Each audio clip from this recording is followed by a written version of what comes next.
નાની વાતમાં આપણે આજે જમનેશ મહાપ્રભુજીના પરદેશ વિશે લેશું, જેમાં આપણી પાસે જમનેશ મહાપ્રભુજીના પરદેશ ત્રણ જ છે એમ કહીએ તો ચાલે કે માત્ર ત્રણ જ, પણ એ જમનેશ મહાપ્રભુજીના છેલ્લા ત્રણ પ્રદેશ છે.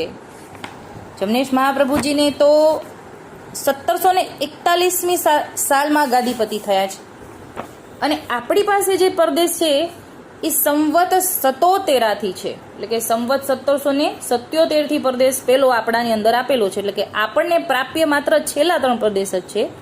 એટલે કે મહારાજે ત્રણ જ પ્રદેશ કર્યા છે એવું ન કહી શકાય. એનું આપણને આખ્યાનની અંદર કડીઓ મળે. જમનેશ મહાપ્રભુજીનો પ્રથમ પરદેશ જુનાગઢમાં, જ્યાં 12 માસ પર્યંત બિરાજે, એ પ્રથમ પરદેશ એ આખ્યાનમાં પણ આપણને કડીમાંથી મળી આવે.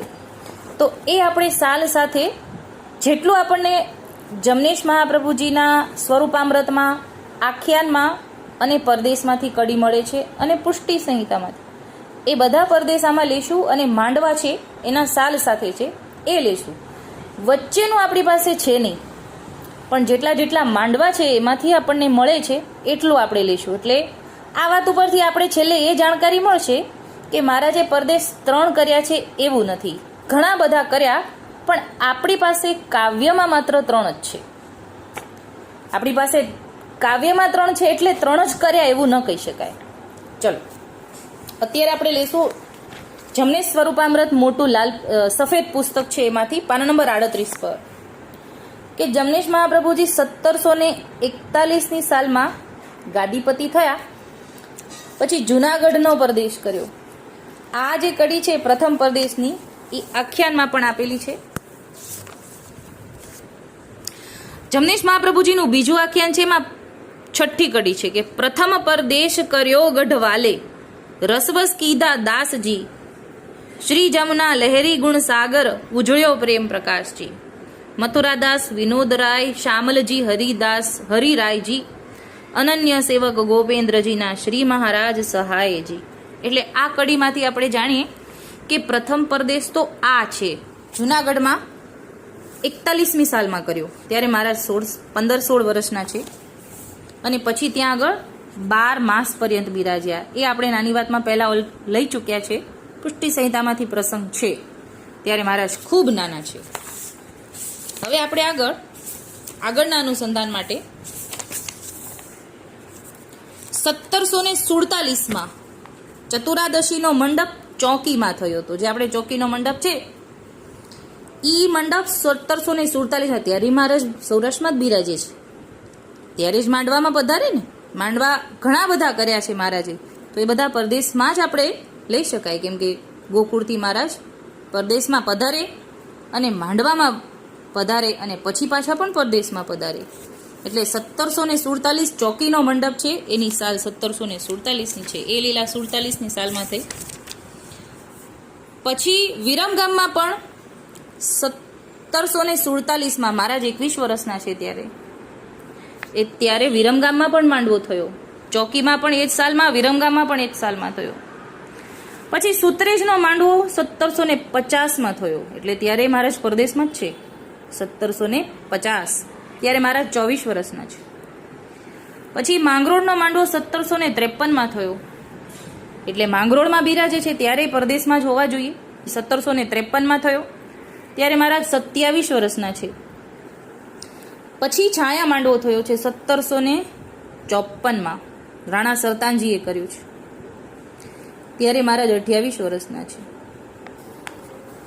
પછી અંબાજીનો માંડવો છે, 1757માં કર્યો અંબાજીએ. એ આખો માંડવો અંબાજીનો આપણને મળી આવે, સાલ એમાં પણ લખેલી છે, અને એમાં મહારાજ પણ પધાર્યા છે, ગૌજી પણ પધાર્યા છે, અને ઘણા બધા અલૌકિક દેહ પધાર્યા. એ માંડવામાં આપણે જોઈ શકીએ, ત્યારે મહારાજ 31 વર્ષના છે. એવી રીતે 1786, 57થી 86 સુધી, એટલે કે મહારાજ જ્યારે 60 વર્ષના થાય છે ત્યાં સુધી ઘણા માંડવા કર્યા. હવે આપણી પાસે આ દરમિયાનની વચ્ચેનું કાંઈ નથી, આપણી પાસે જાજુ કાંઈ સાહિત્ય નથી. અને પરદેશમાં કાવ્યમાં તો આપણી પાસે એની પછી, એટલે કે સંવત 1777 પેલો પરદેશ આપણી પાસે કાવ્યમાં છે. એમાંથી એ જે શોભા વડાળે માંડવો કર્યો, એ 1777નું છે. ત્યારે મહારાજ 51 વર્ષના છે.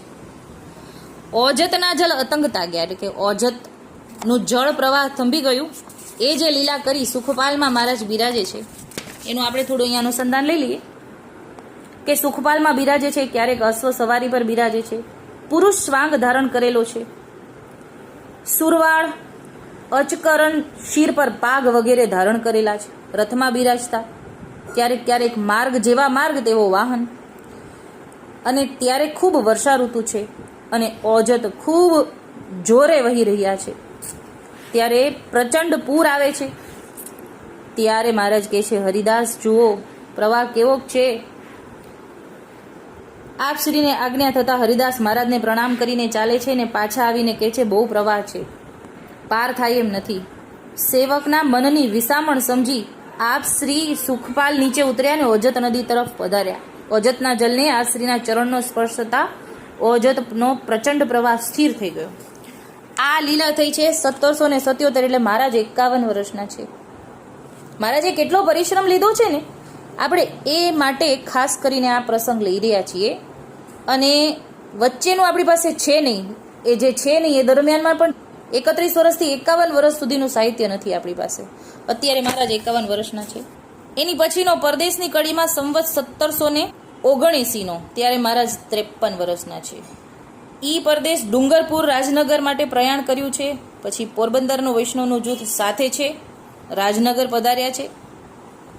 અને ત્યારે અજીતસિંહનો જે લીલા બની છે, મોરીવાળો માલ ગુસાઈના ગાળતો, ત્યારે મહારાજ 53 વર્ષના છે. પછી ઈ જ સાલમાં અમદાવાદમાં સારંગપુરમાં બિરાજતા હતા અને પોરબંદરના રાણી બબીબાઈ હાકેમ રહ્યો છે લાજીરે અમદાવાદમાં સ્વરૂપ દેખાડ્યું. એ 1779 53 વર્ષની ઉંમરના લીલા છે આ. પછી ગારિયાધારનો મંડપ જે છે એ 1781નો છે, જેમાં તેલ તણા તૂપ કીધા. ઈ 55 વર્ષના મહારાજ છે, ત્યારે એ લીલા થઈ છે. જ્યારે ડોસાભાઈ શરણે આવે છે જીભાઈના માંડવામાં, ઈ પણ 1781ની સાલ છે, ત્યારે પણ મહારાજ 55 વર્ષના છે. અને ડોસાભાઈ શરણે આવે છે મેંદરડાના માંડવામાં. ઈ પરદેશ છે 1781 વખતનો. પછી પાછો માંડવો 3 વર્ષ પછી થયો છે 1784માં, જેમાં ગારિયાધારની કુઈનો લીલા થઈ છે, ત્યારે મહારાજ 58 વર્ષના છે. પછી 1700 હવે બીજો પરદેશ આપણી પાસે કાવ્યમાં છે ને, ઈ મુજબ કાવ્યનો બીજો પરદેશ તો છે 60 વર્ષના છે 1786ની સાલ, ત્યારે મહારાજ 60 વર્ષના છે. ત્યારે બગડુમાં પધારે છે. પાછા જૂનાગઢમાં દેસાઈ દ્વારકાદાસને ત્યાં અન્નકૂટોત્સવમાં પધારે છે. અને પછી ઘણા બધા ગામમાં પધારે છે. પાછા માંડવામાં 1786માં કારતક સુધી ચતુરાદશીનો માંડવો થયો છે, ત્યાં બિરાજે છે. વાસાવડથી ચિબ્ભરિયા ગામે ત્યાં માંડવો થયો છે, ત્યાં પધારે છે, ત્યારે 60 વર્ષના છે.